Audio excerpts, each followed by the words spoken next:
Hamas शांति प्रस्ताव पर नहीं करेगा साइन। यूएस में जारी शटडाउन से बिगड़ रहे हालात। हमास से 20 बंधक रिहा, इजराइल में मना जश्न। जल्द रुक सकता है रूस यूक्रेन के बीच युद्ध।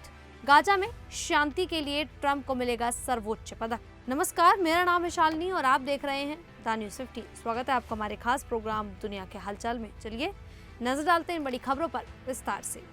गाजा युद्ध विराम को लेकर अब बड़ा मोड़ आ गया है। आखिरी वक्त में हमास ने मिस्र में होने वाली शांति प्रस्ताव पर साइन करने से इनकार कर दिया है। हमास का कहना है कि इस प्रस्ताव में कई बातें उसके खिलाफ हैं, जिन पर अभी बातचीत होनी बाकी है। सबसे बड़ी बात यह है कि समझौते में हमास को गाजा छोड़ने के लिए कहा गया है, जिससे संगठन नाराज है। अल अरबिया की रिपोर्ट के मुताबिक मिस्र में तैयार इस शांति समझौते पर अमेरिका के राष्ट्रपति डोनाल्ड ट्रंप, कतर और मिस्र के प्रतिनिधि हस्ताक्षर करेंगे, लेकिन हमास का कोई भी सदस्य इसमें शामिल नहीं होगा। ट्रंप ने 20 सूत्रीय शांति योजना पेश की है, जिसमें हमास को निशस्त्र करने और फिलिस्तीन में नई शासन व्यवस्था बनाने की बात है। हमास का कहना है कि उसे गाजा में अहिंसक तरीके से रहने दिया जाए और आने वाली सरकार में उसकी भी भागीदारी सुनिश्चित की जाए। इस मुद्दे पर उसने कतर से मध्यस्थता की मांग की, लेकिन सहमति नहीं बन सकी। फिलहाल गाजा पूरी तरह हमास के नियंत्रण में है और उसके पास करीब 15,000 लड़ाके हैं। अगर हमास इस डील को नहीं मानता है तो युद्ध फिर से शुरू हो सकता है। इससे ट्रंप की शांति कोशिशों को बड़ा झटका लगा है। तो वहीं अमेरिका में सरकारी कामकाज ठप होने यानी शटडाउन को 12 दिन हो चुके हैं। उपराष्ट्रपति जेडी वेंस ने कहा है कि अगर ये स्थिति और लंबी चली तो संघीय कर्मचारियों की संख्या में बड़ी कटौती करनी पड़ेगी। इससे उन लाखों कर्मचारियों की चिंता बढ़ गई है जो पहले से ही बिना वेतन के घर बैठे हैं। वेंस ने बताया कि ट्रंप प्रशासन कोशिश कर रहा है कि सेना को इस हफ्ते भुगतान मिल जाए और गरीब अमेरिकियों को मिलने वाली जरूरी सेवाएं जैसे खाद्य सहायता जारी रहे। उन्होंने कहा कि जैसे जैसे शटडाउन बढ़ेगा, खर्च में कटौती करनी होगी और इसमें से कुछ फैसले बहुत दर्दनाक होंगे। ये शटडाउन 1 अक्टूबर से शुरू हुआ था, जब डेमोक्रेटिक पार्टी ने ट्रंप सरकार के अस्थायी फंडिंग बिल को खारिज कर दिया था। डेमोक्रेट्स चाहते हैं कि बिल में स्वास्थ्य बीमा योजना, अफोर्डेबल केयर एक्ट के लिए संघीय मदद का विस्तार जोड़ा जाए, लेकिन सरकार और विपक्ष के बीच अब तक सहमति नहीं बनी है। इस संकट का असर केवल कर्मचारियों पर नहीं बल्कि अमेरिकी अर्थव्यवस्था पर भी पड़ रहा है। सरकारी खर्च घटने से अन्य क्षेत्रों पर दबाव पड़ गया है।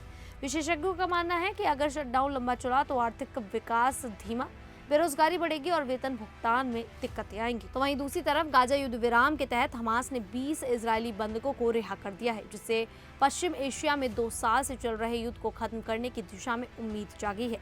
इजरायली सेना ने बताया कि हमास ने बंधकों को अंतर्राष्ट्रीय रेड क्रॉस के हवाले किया है।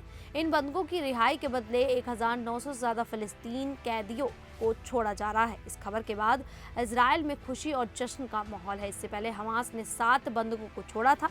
इजरायली सेना ने अब रिहा हुए बंधकों की तस्वीरें और नाम भी जारी कर दिए हैं। इस शांति योजना में अमेरिकी राष्ट्रपति डोनाल्ड ट्रंप की बड़ी भूमिका रही है। ट्रंप खुद इजराइल पहुंच चुके हैं, जहां उनका विमान एयरफोर्स 1 बेन गुरियन एयरपोर्ट पर उतरा है। उनके आने के समय हजारों लोग तेल अवीव के होस्टेज स्क्वायर में इकट्ठा होकर बंधकों की वापसी का जश्न मना रहे थे।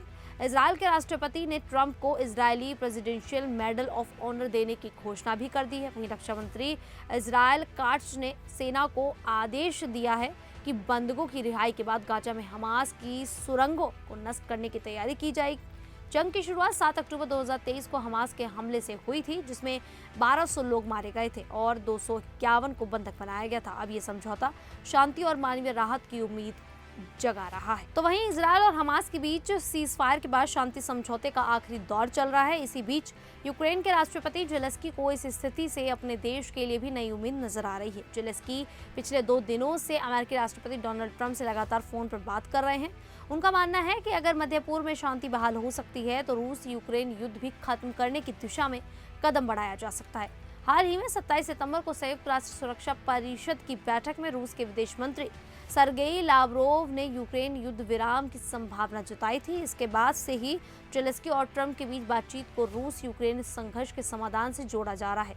मीडिया रिपोर्ट्स के अनुसार जेलेंस्की ने ट्रंप के साथ हुई बातचीत को बहुत फायदेमंद बताया है। उन्होंने कहा है कि दोनों देशों के बीच डिफेंस और ऊर्जा सुरक्षा को लेकर चर्चा हुई है।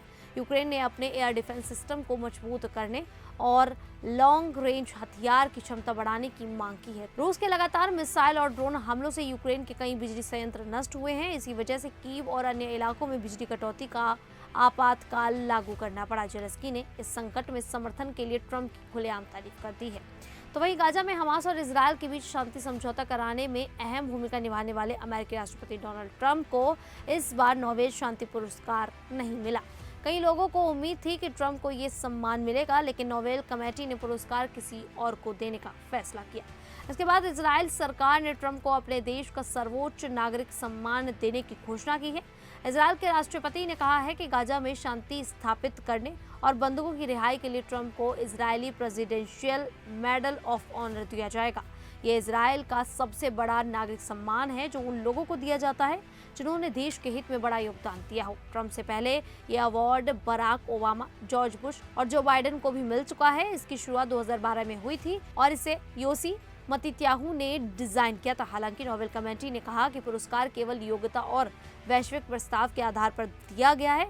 इस साल ये सम्मान वेनेजुएला की मारिया कोरोनिया को दिया गया। एक प्रेस कॉन्फ्रेंस में ट्रंप ने कहा, मेरा मकसद लोगों की जिंदगी बचाना है, मुझे पुरस्कार मिले या ना मिले इससे फर्क नहीं पड़ता। उन्होंने कहा कि उनके लिए शांति ही सबसे बड़ा सम्मान है। खैर, आप सभी को ये जानकारी कैसी लगी अब हमें कमेंट करके जरूर बताइएगा। अभी के लिए इतना ही, फिर हाजिर होंगे ऐसी ही देश और दुनिया जुड़ी बड़ी खबरों के साथ। तब तक के लिए देखते रहिए द न्यूज़ 50।